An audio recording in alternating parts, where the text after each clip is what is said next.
നടൻ സിദ്ദിഖിനെ കാണാനില്ല. പോലീസ് നെട്ടോട്ടത്തിൽ. സിദ്ദിഖിൻ്റെ 2 ഫോണുകളും സ്വിച്ച് ഓഫ് ആണ്.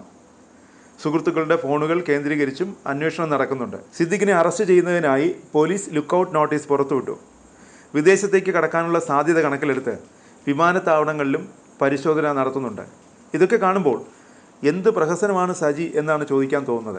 ഹേമ കമ്മിറ്റി റിപ്പോർട്ട് പുറത്തുവിട്ട ശേഷമുണ്ടായ ലൈംഗിക പീഡന ആരോപണങ്ങളിൽ ഏറ്റവും ഗൗരവമുള്ളതാണ് സിദ്ദിഖിനെതിരെയുള്ള ആരോപണങ്ങൾ. ഇത് പറഞ്ഞത് പോലീസ് തന്നെയാണ്. കഴിഞ്ഞ ദിവസം നടി കവിയൂർ പൊന്നമ്മയുടെ സംസ്കാര ചടങ്ങുകളിൽ സിദ്ദിഖ് സജീവമായുണ്ടായിരുന്നു.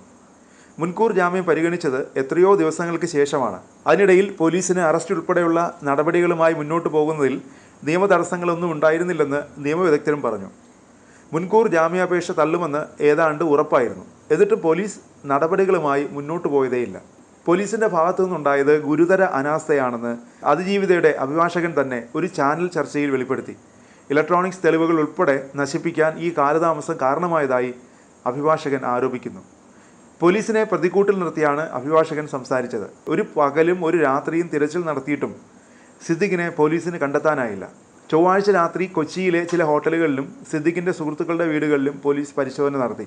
സുപ്രീം കോടതിയിൽ മുൻകൂർ ജാമ്യത്തിനായി സിദ്ദിഖ് ബുധനാഴ്ച അപേക്ഷ നൽകിയേക്കും.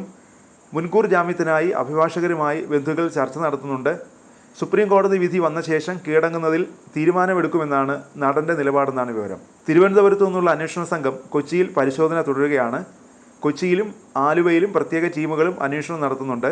സിദ്ദിഖിനെ ആരെങ്കിലും സംരക്ഷിച്ചാൽ അവർക്കെതിരെ കേസെടുക്കാനുള്ള നിർദ്ദേശവുമുണ്ട്.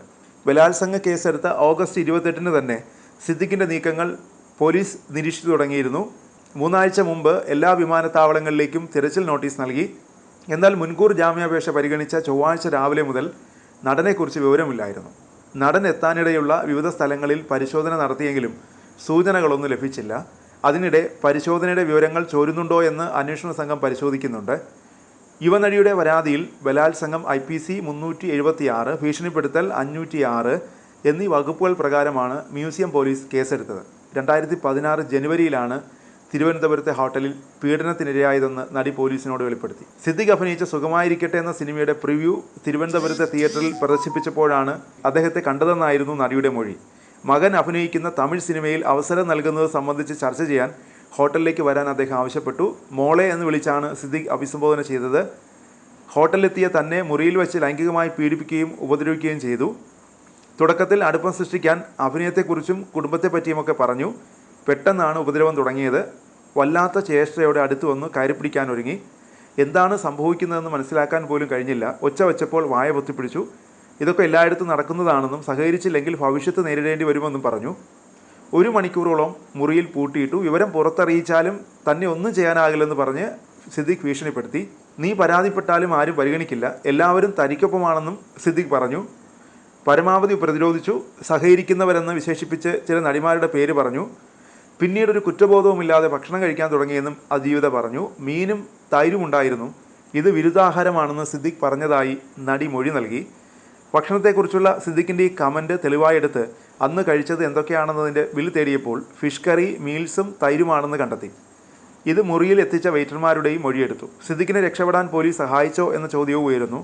ഈ സംഭവങ്ങളൊക്കെ കാണുമ്പോൾ ഓർമ്മ വരുന്നത് എഴുത്തുകാരൻ ജോർജ് ഓർവൽ അനിമൽ ഫാം എന്ന ആക്ഷേപഹാസ്യ നോവലിൽ എഴുതിയ ഒരു വരിയാണ്. എല്ലാ മൃഗങ്ങളും തുല്യരാണ്, ചില മൃഗങ്ങൾ മറ്റുള്ളവയേക്കാൾ കൂടുതൽ തുല്യരാണ്.